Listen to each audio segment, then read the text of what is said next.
नमस्कार दोस्तों, मेरा नाम है विकास और आप देख रहे हैं मेरा यूट्यूब चैनल मनी गुरु विकास। अगर आप मेरे चैनल पर नए हैं तो please subscribe the channel and click the bell icon.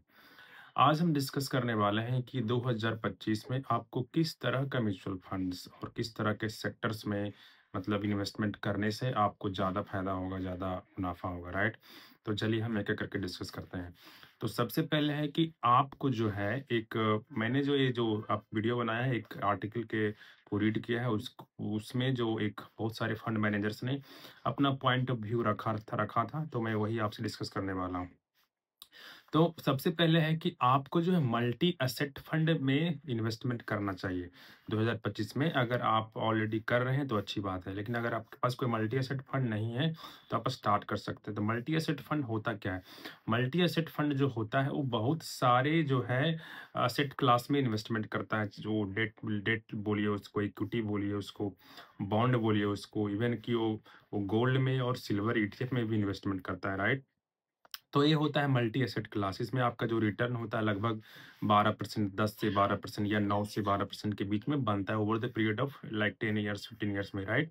तो मल्टी एसेट क्लास जो होता है आप मतलब कि बहुत तरह से आपको जो है मार्केट के वोलेटिलिटी में भी आपको जो है रिटर्न ज़्यादा मतलब कि डाउन नहीं जाता है। ज़्यादा मार्केट क्रैश हो गया या बहुत ज़्यादा वोलेटाइल मार्केट में आपको मतलब एक एक प्रोटेक्शन प्रोवाइड करता है मल्टी एसेट फंड। तो आप एक मल्टी एसेट फंड अगर आपके पोर्टफोलियो में एक भी नहीं है तो आप मल्टी एसेट फंड को एक रख सकते हैं, राइट? और जो है कि आपको जैसा कि मैंने बताया कि इन अ वोलेटाइल मार्केट आपको मल्टी एसेट फंड्स जो है आपको प्रोटेक्ट करता है। और इसमें है कि मल्टी एसेट फंड्स जो है आपको जो है लार्ज कैप में ज़्यादा इन्वेस्टमेंट करता है। अपार्ट फ्रॉम दैट आप ये जो है अदर एसेट क्लासेस में जैसा कि मैंने बताया कि डेट में, बॉन्ड में और इवन गोल्ड में और ईटीएफ में भी सिल्वर ईटीएफ, गोल्ड ईटीएफ में भी इन्वेस्टमेंट करता है, राइट? तो आपको इसका ध्यान रखना है। और जो है कि अगर आप जो है मल्टी एसेट फंड अगर नहीं ले रहे हैं तो अगर आप मान लें कि नॉर्मल म्यूचुअल फंड को ही अगर कैरी करना चाहते हैं तो आप जैसा कि आप कर रहे थे ऑलरेडी, राइट? तो इसमें है कि आपको जो है लार्ज कैप म्यूचुअल फंड पे ज़्यादा फोकस करना है, right? Large cap mutual fund पे ज़्यादा फोकस करना है।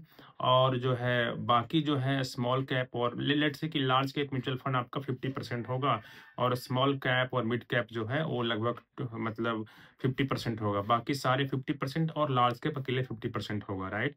तो इसका आपको ध्यान में रखना है। अगर आप मल्टी एसेट फंड नहीं भी है तो आप लार्ज कैप को आप मैक्सिमाइज कर सकते हैं, उसको लेके जा सकते हैं। अगर आप 10,000 रुपये हर महीने का एसआईपी करते हैं तो 5,000 का एसआईपी जो है वो लार्ज कैप में जाना चाहिए या फिर इंडेक्स फंड में जाना चाहिए जो कि बेंचमार्क इंडेक्स को कॉपी करता है। निफ्टी 50 इंडेक्स फंड या सेंसेक्स 30 इंडेक्स फंड होता है, राइट? तो और या फिर आप ईटीएफ में, ईटीएफ भी होता है एक एक्सचेंज ट्रेडेड फंड जो निफ्टी 50 और सेंसेक्स 30 को ही कॉपी करता है। तो या तो आप लार्ज कैप में इन्वेस्टमेंट कीजिए एक्टिव फंड में, या तो आप इंडेक्स फंड में इन्वेस्टमेंट कीजिए, या तो फिर आप जो है ईटीएफ में इन्वेस्टमेंट कीजिए। सब एक ही बात हो गया, राइट? ईटीएफ और जो है इंडेक्स फंड जो है थोड़ा उसका एक्सपेंस रेशियो कम होता है तो आपको ज़्यादा प्रॉफिटेबल लग सकता है over the period of time. और बाकी जो है 50% जो है आप स्मॉल कैप और मिड कैप में जा सकते हैं, राइट? तो आप ये कर सकते हैं। और कुछ स्पेसिफिक फंड्स भी यहाँ पे बताया गया था उस आर्टिकल में, तो मैं आपसे डिस्कस करना चाहता हूँ। DSP equity fund, DSP equity fund जो होता है उसमें आपको क्या करना है? डीएसपी इक्विटी फंड जो है large cap and mid cap fund जो है, इसका एक डीएसपी इक्विटी फंड जो है कैटेगरी इसका large cap and mid cap fund. तो अब तब ये मतलब large cap and mid cap fund मतलब ये मल्टी एसेट फंड हो गया, राइट?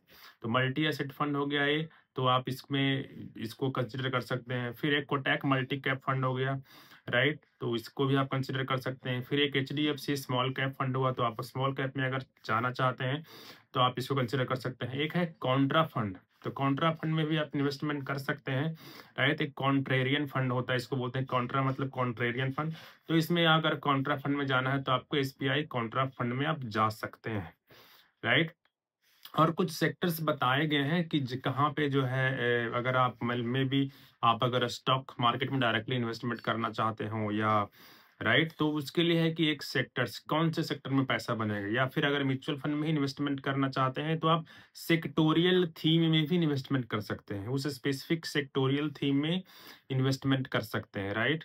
तो है कि कंज्यूमर ड्यूरेबल्स, तो कंज्यूमर ड्यूरेबल्स जो होगा सेक्टर जो है इस 2025 में अच्छा करेगा। और fast moving FMEG, fast moving electrical goods का सेक्टर जो है वो भी अच्छा करेगा।